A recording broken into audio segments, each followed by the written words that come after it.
Hello, Riverside. I'm super excited to share with you one of my favorite childhood stories. I still remember sitting on my mom's lap when I was 5, 6 years old reading The Story of Ferdinand.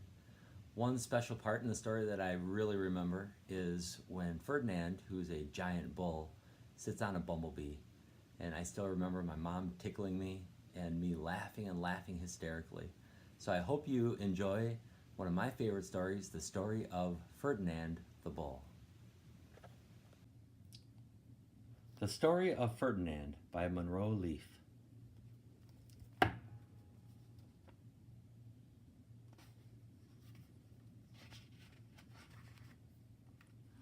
Once upon a time in Spain,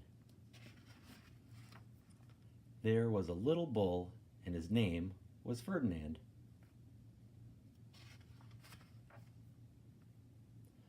All the other little bulls he lived with would run and jump and butt their heads together. But not Ferdinand.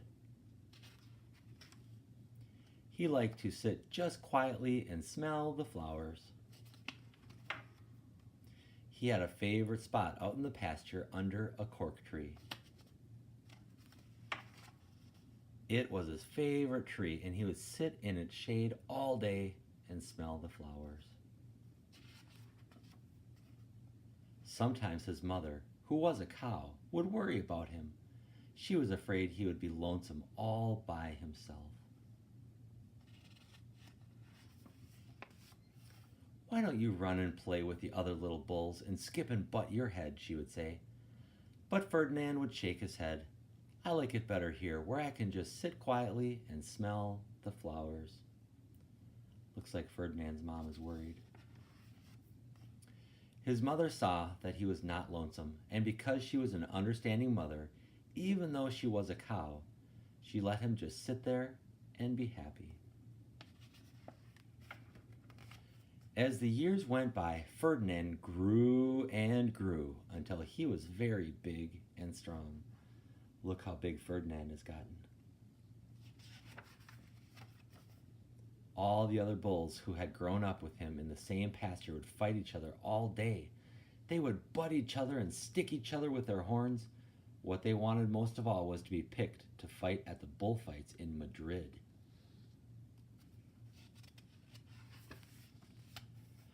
But not Ferdinand. He still liked to sit just quietly under the cork tree and smell the flowers. One day, 5 men came in very funny hats to pick the biggest, fastest, roughest bull to fight in the bullfights in Madrid.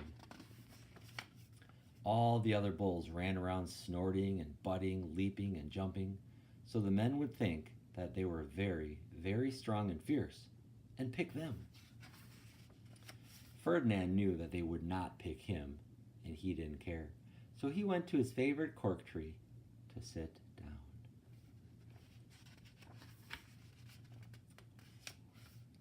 He didn't look where he was sitting, and instead of sitting on the nice cool grass in the shade, he sat right on, you guessed it, a bumblebee. Look at the eyes. Oh, I laugh at that every time I see that picture. Well, if you were a bumblebee and a bull sat on you, what would you do? You would sting him, and that is just what this bee did to Ferdinand. Wow, did it hurt. Ferdinand jumped up with a snort. He ran around puffing and snorting, butting and pawing the ground as if he were crazy. That doesn't look like the gentle Ferdinand. All 5 men saw him, and they all shouted with joy. Here was the largest and fiercest bull of all, just the perfect one for the bullfights in Madrid. That's what they thought anyway. So they took him away for the bullfight day in a cart. There's Ferdinand. What a day it was. Flags were flying, bands were playing. And all the lovely ladies had flowers in their hair. They're even cheering for Ferdinand. They had a parade into the bull ring. First came the banderilla rose, with long, sharp pins with ribbons on them to stick in the bull and make him mad. Next came the picadors, who rode skinny horses, and they had long spears to stick in the bull and make him even madder.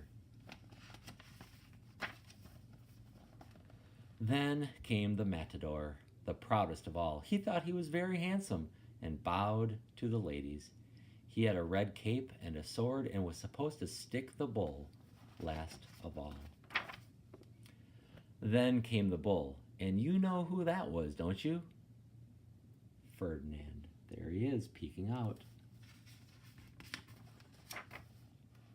They called him Ferdinand the Fierce, and all the banderilleros were afraid of him, and the picadors were afraid of him, and the matador, well, he was scared stiff. Ferdinand ran to the middle of the ring, and everyone shouted and clapped because they thought he was going to fight fiercely and butt and snort and stick his horns around. But not Ferdinand. When he got to the middle of the ring, he saw the flowers in all the lovely ladies' hair, and he just sat down quietly and smelled. Look at Ferdinand.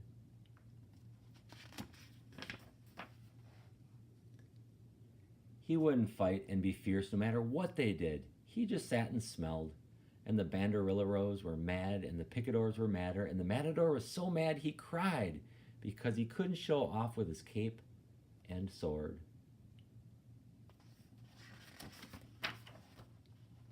So they had to take Ferdinand home.